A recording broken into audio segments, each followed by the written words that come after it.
Why is it when your boss tells you he needs you in 9 a.m. tomorrow, you are there at 9 a.m.? Or when your professor tells you he needs this report due in on Thursday, you give in on time ahead of schedule. But when you tell yourself, tomorrow I'm hitting gym, or tomorrow I'm quitting the video games, the alcohol, the drugs, you don't listen. Why? It's a lack of self-respect. And to be honest, we all go through it. Even the David Goggins amongst us will at times not do what we plan to act out on. But that needs to change. If you want to achieve greatness, you have to respect yourself first. You have to love yourself to the point where if you say you're going to do something, you act on it. Because in this world, as the great Tony Montana once said, all you have is your word and your balls, and you can't break them for anyone. And you can give others your word, but the most important thing is give yourself your word. If you tell yourself, I'm going to do this, you have to damn do it. So if we don't do it, why? Well, it's because humans only really act for two reasons: to avoid punishment or to achieve success. Those are the only two drivers for human actions. But the interesting thing is that to avoid punishment is more of a driver than to ascertain success. If you tell someone they need to walk a mile to get $100 versus tell someone to walk a mile to not lose $100, people are more likely to do the latter because they don't want failure. It's the fear of failing that forces people to move more than the actual glory of success. Okay. So if it's the fear of failure that's the main driver for human action, how can we now apply that to our own lives?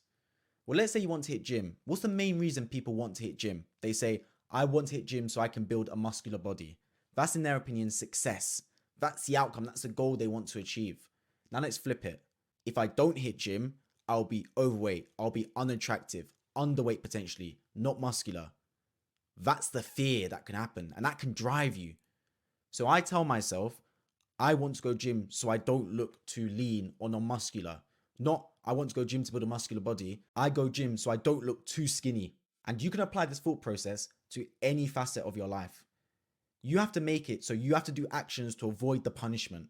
You say, I'm going to do my most important part of work tomorrow, my most important critical task, whether that is doing your most important essay if you're at school or calling up clients for your online business. You do that first thing in the morning. And if you don't do that, you're banned from playing video games in the afternoon or something like that. The point is, you have to make sure that you only do things to avoid a punishment.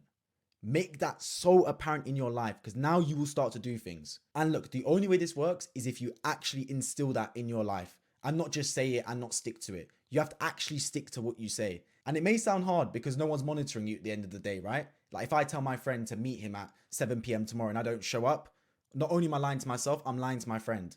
But if I tell myself I'm going to go to the gym 7 p.m. tomorrow and I don't show up, I'm only lying to myself. So it doesn't look that bad. My reputation isn't on the line amongst others, amongst my peers, but my reputation is on the line amongst myself. And that's the most important person.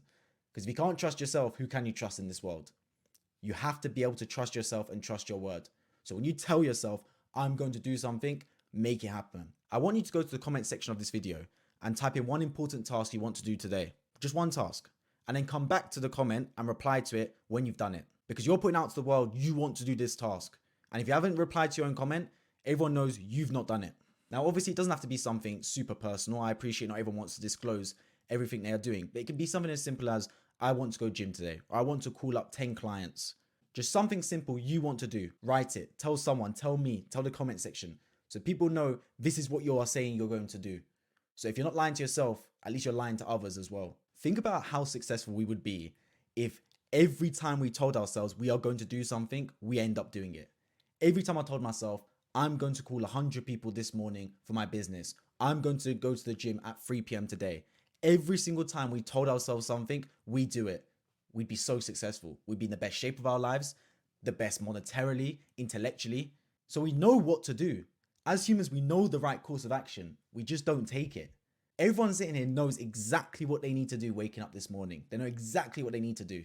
They know they need to hit gym. They know they need to read more books, to call the right people, to start working on their YouTube channel they've been delaying for the past 2-3 months. Everyone knows the right course of action, but they just don't take it.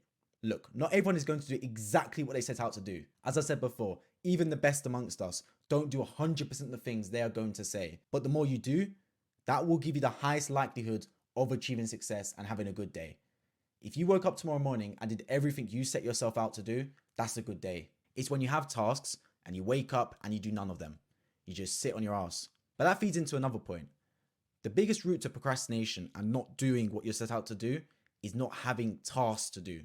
You should not be waking up tomorrow morning with nothing to do. You should have already pre-planned in your mind or in a notepad, on your phone notes, your task for tomorrow. Look, I'm not a plan of scheduling everything out to the 30-minute, 45-minute calendar. That's not my plan. But I have every single day a checklist of things I need to do. I have priority items and I have nice to do items. And it's just a checklist of things to do. The priority items I have to do no matter what. They come at the start of the day. If I've done those and do nothing else, it's a good day in my eyes. And then if I get through those, I've got spare time in a day, then I go to the other items. So for example, waking up today, my priority item was film a video for my YouTube channel, my main channel, Dennis Sanka. It was to go to the gym and it was to respond to emails regarding collaborations. Those are my 3 must-do items. I've done 2 of those so far. I still need to hit gym in the evening. Then I've got the other items, the nice to do ones. Doing this video was one of those. I didn't exactly plan for it to happen today for an absolute must, but I've got extra time and I thought, why not? It's an extra item to do. But as I've started to incorporate this into my life, I've noticed that I've started to achieve many more things, especially in a monetary sense. Because what you start to realize is you get cumulative gains. You might not be putting in 10 hours every single day like others look like they're doing, but that consistent 2-3 hours of getting tasks done on time, the discipline, the motivation, all wheeled into one. Slowly but surely, you'll start to knock off checkpoints, start to achieve things, and you're ramping up your success bit by bit by bit. And then you'll get to a point where you look back and go, wow, I've achieved so much. I didn't even realize it because you're doing so little each and every day, but it was all adding up bit by bit by bit. I wish I could direct this video to me from even just 2-3 years ago. But make a checklist of what you want to do the day after and stick to it. Treat your word like ironclad. It's that old adage, right? Where if you had one of your heroes contact you for a meeting, you're going to make that meeting. Maybe it's a celebrity, maybe it's someone you look up to. They said they want to meet you for 30 minutes at 5 p.m. on a Tuesday. You're making that meeting. You might have to rearrange certain things. You might have to take a certain transport route because the other one's blocked, but you'll find a way to make it to that meeting. Your word needs to be like that. You need to treat yourself at the highest level above anyone else. If you tell yourself you're doing something, you better goddamn do it. It's got to be that type of motivation, that type of discipline to do those actions. Because if you tell yourself something and you don't do it, you're lying to yourself. And like I said at the start of the video, if you can't trust yourself, who can you trust? Remember, you are the only person that can make it happen, but you are also the only person that can mess it all up.